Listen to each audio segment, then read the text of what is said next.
Good morning, ladies and gentlemen. Today, on Customer States What, we have a pretty good one for you.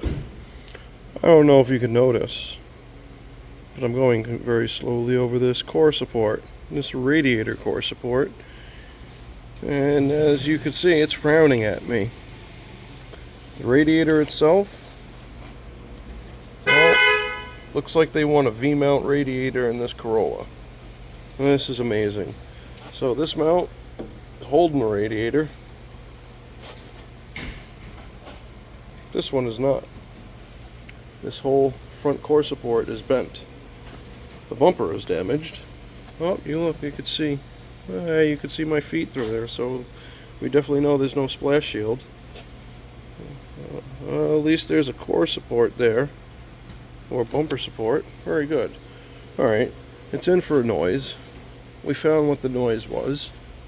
Well, we got 1, 2, 3 non-factory hose clamps, but I ain't mad at you. They're not leaking. But this hose is looking a little bulbous. I don't know. That looking a little sussy over here. We look further down.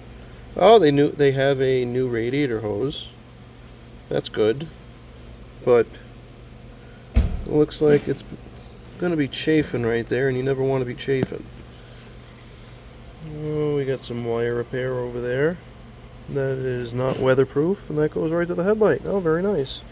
Oh, let's look at the headlight. It's there. But it's struggling. Oh, look at this. Yeah. Bumper's struggling too. Alright, you know what comes next. Ooh, let's take it up top. I was playing with the headlight and I didn't even notice. That's not even a sheetrock screw. Not sure what type of screw that is besides Phillips, but... So this screw is holding into the clip that holds the bumper into place, but if that clip is not in place right where that square is, that means... Oh yeah, that means it's not going to hold. This one's pretty strong though. Thank you very much. Now that we have taken it up top, I'm going to tell you guys one thing. I give you my opinion on how to repair vehicles, and it's a professional opinion. I've been doing this about 20 years. So with that being said, I don't tell you how to repair the vehicle. I just give my educated opinion, so to speak. And my educated opinion is this thing is Gugat's. Like, it's not leaking, but it's definitely on an angle, and not a good one at that. So we did an oil change. New crush washer. It's dry. A little moist, but it's dry. I did the oil change. But looking further up, we could see the self-lubricating chassis system is hard at work. Look at that. So you see that orange sealant? That's not good. The reason why I say that is the orange sealant is for transmission fluid only. It's not for engine oil. See, that's factory sealant, the gray one, and then the replacement is black, the FIPG.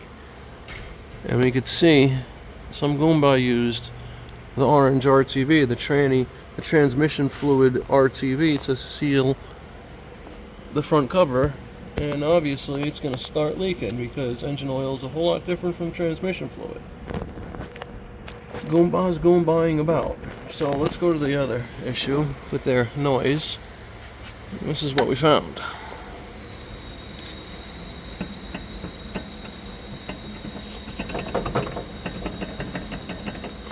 That is loose. So they denied any repairs, so all I'm going to do is I'm going to try and tighten this to the best of my ability. They refused the alignment, so I can't let it go loose like that, so we're going to tighten it and send it on its way. But I don't tell you how to repair the vehicle, man. I'm just going to give my educated opinion. But I would, what I wrote up here was an alignment, because I have no idea what these angles are right now. And with that being loose, on our brief road test, steering was off. So no way me just tightening this a little bit is going to give a proper angle. And hopefully the threads in here and the threads on the shaft on the inner tie rod are not shot. Alright, so yeah. Hindsight's 20/20, guys, I guess. But it ain't my hindsight, so I made my recommendations and we'll see what happens. Well, we already know what happens, actually. They denied everything. So we're going to wish them the best and send them on the way. If you don't know what to do yet, please like, subscribe, hit that bell notification for further content.